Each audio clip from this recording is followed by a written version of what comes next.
রক্তশূন্যতা বাংলাদেশের প্রেক্ষাপটে ছেলেদের তুলনায় মেয়েদের রক্তশূন্যতা বেশি হয়। এর কারণ হিসাবে মেয়েদের বয়ঃসন্ধিকালীন সময়ে অথবা মেয়েদের প্রসূতিকালীন সময়ে এছাড়াও বিভিন্ন কারণে দেখা দিতে পারে। আজকে আমরা জেনে নিব রক্তশূন্যতা রোগীদের খাদ্যাভ্যাস কেমন হওয়া উচিত সে বিষয়টি সম্পর্কে। যদি রক্তশূন্যতা স্বল্প আকারে হয় সেই ক্ষেত্রে কিন্তু কোনো লক্ষণ সেইভাবে প্রকাশিত হয় না, কিন্তু রক্তশূন্যতা যদি তীব্র আকার ধারণ করে সেই ক্ষেত্রে কিন্তু বিভিন্ন ধরনের লক্ষণ প্রকাশিত হয়। অন্যতম লক্ষণ হচ্ছে আমাদের মাথা ব্যথা করা, মাথা ঝিমঝিম করা, আমাদের শরীরের মধ্যে ঝিমঝিম করা, বুক ধড়ফড় করা, আমরা কম পরিশ্রমে খুব ক্লান্তি অনুভব করি এবং অবসান্যতা দেখা দেয়। আর আমাদের স্কিনের মধ্যে আমাদের ত্বক বা মুখ ফ্যাকাশে রং ধারণ করে। রক্তশূন্যতার এই লক্ষণগুলো যদি প্রকাশিত হয় অবশ্যই একজনের চিকিৎসকের পরামর্শ নিয়ে আপনাকে প্রথমে আইডেন্টিফাই করতে হবে আপনার কী কারণে রক্তশূন্যতাটা হয়েছে। নানা কারণে রক্তশূন্যতা হতে পারে, তার মধ্যে অন্যতম হচ্ছে আয়রনের অভাবজনিত রক্তশূন্যতা। আজকে আমরা আয়রনের অভাবজনিত রক্তশূন্যতায় খাদ্যাভ্যাস কেমন হওয়া উচিত সে বিষয়টি নিয়ে আপনাদের সামনে কিছু পরামর্শ দিব। সাধারণত আমাদের শরীরে পর্যাপ্ত আয়রন জাতীয় খাবার যদি আমরা গ্রহণ না করি সেই ক্ষেত্রে দেখা দিতে পারে আয়রনের অভাবজনিত রক্তশূন্যতা, অথবা আমরা পর্যাপ্ত পরিমাণে আয়রন জাতীয় খাবার খাচ্ছি কিন্তু সেটি শরীরে শোষিত হচ্ছে না বা শরীর থেকে বর্জ্যের মাধ্যমে বের হয়ে যাচ্ছে। এ সকল নানা অজানা কারণেও কিন্তু আয়রনজনিত রক্তশূন্যতা দেখা দিতে পারে। আয়রনজনিত রক্তশূন্যতা দেখা দিলে আমাদের সর্বপ্রথমে যে কাজটি করতে হবে, আমাদের খাদ্য তালিকায় অন্তর্ভুক্ত করতে হবে আয়রন জাতীয় খাবারের উৎস।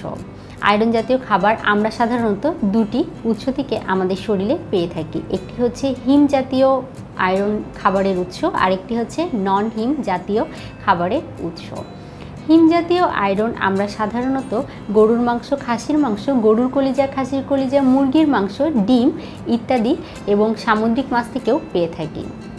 আর নন হিম আয়রন আমরা সাধারণত গাঢ় সবুজ শাকসবজি যেমন পালং শাক এই জাতীয় খাবার থেকে পেয়ে থাকি। আমরা যদি আমাদের খাদ্য তালিকায় নন হিম জাতীয় খাবার অন্তর্ভুক্ত করি সেই ক্ষেত্রে কিন্তু অবশ্যই সাথে এক টুকরো লেবু বা ভিটামিন সি এর যে কোনো উৎস রাখতে হবে, কারণ নন হিম জাতীয় আয়রন শরীরে খুব ভালোভাবে শোষিত এবং কাজ করার জন্য আমাদের ভিটামিন সি প্রয়োজন হয়। আমরা সাধারণত অনেকেই ওজন নিয়ে চিন্তিত বা বিভিন্ন ধরনের শারীরিক জটিলতা থাকে যেগুলোর জন্য আমাদের খাদ্য তালিকায় আমরা বিভিন্ন জাতীয় গরু খাসির মাংস বা গরু খাসির কলিজা অন্তর্ভুক্ত করতে ভয় পাই। আমরা ভাবি এই জাতীয় খাবার যদি আমাদের খাদ্য তালিকা অন্তর্ভুক্ত করি সেক্ষেত্রে আমাদের শারীরিক জটিলতা বেড়ে যেতে পারে। কোনো শারীরিক জটিলতা না থাকে সেই ক্ষেত্রে তারা যদি রক্তশূন্যতায় ভোগেন তাদের কিন্তু খাদ্য তালিকায় অবশ্যই তারা গরু বা খাসির মাংস বা কলিজা প্রত্যেক দিন 10 থেকে 15 দিন একটানা যদি তারা 85 গ্রামের মতো রাখেন সেই ক্ষেত্রে তাদের আয়রন জাতীয় যেই রক্তশূন্যতা তৈরি হয়েছে সেটি কিন্তু প্রশমনে সাহায্য করবে। কিন্তু সেই ক্ষেত্রে রান্নার পদ্ধতিটা হবে স্বাস্থ্যকর, কারণ সাধারণত আমরা বাসায় বা দাওয়াতে খেতে গেলে দেখা যায় অনেক গুরুপাক এবং ভুনা করে আমরা সাধারণত গরুর মাংস, খাসির মাংস বা কলিজাগুলো খেতে পছন্দ করি। কিন্তু এই ক্ষেত্রে আমাদের অবশ্যই এই বিষয়টি খেয়াল রাখতে হবে যে রান্নার পদ্ধতি অবশ্যই স্বাস্থ্যকর এবং পুষ্টিকর হতে হবে। খেজুর আয়রন জাতীয় খাবারের কিন্তু একটি ভালো উৎস। পাশাপাশি আপনারা খাদ্য তালিকায় বাদাম রাখতে পারেন, কারণ বাদাম থেকে আমরা ফোলেট এবং পেয়ে থাকি ভিটামিন B6, যেগুলো সাধারণত আমাদের লোহিত রক্তকণিকা তৈরিতে সাহায্য করে থাকে। আমাদের শরীরে যদি লোহিত রক্তকণিকার পরিমাণ কম থাকে বা উৎপন্নই না হয় সেই ক্ষেত্রে কিন্তু দেখা যাবে যে আমরা হাজার আয়রন জাতীয় খাবার খেয়ে কোনো লাভ হবে না এবং রক্তশূন্যতা কমাতে সেটি কখনোই সাহায্য করবে না। সেজন্য খাদ্য তালিকায় অবশ্যই ফোলেট এবং ভিটামিন B6 জাতীয় খাবার অন্তর্ভুক্ত করতে হবে।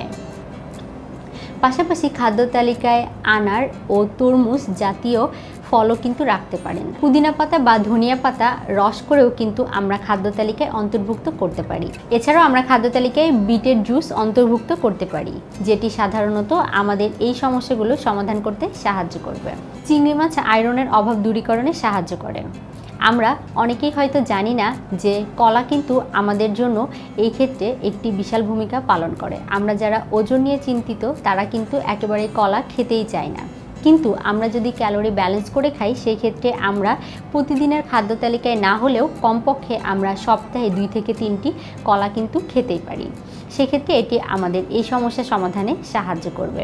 এবং পাশাপাশি অবশ্যই পর্যাপ্ত ঘুমাতে হবে এবং আমাদের প্রত্যেকদিন পর্যাপ্ত পরিমাণে পানি পান করতে হবে।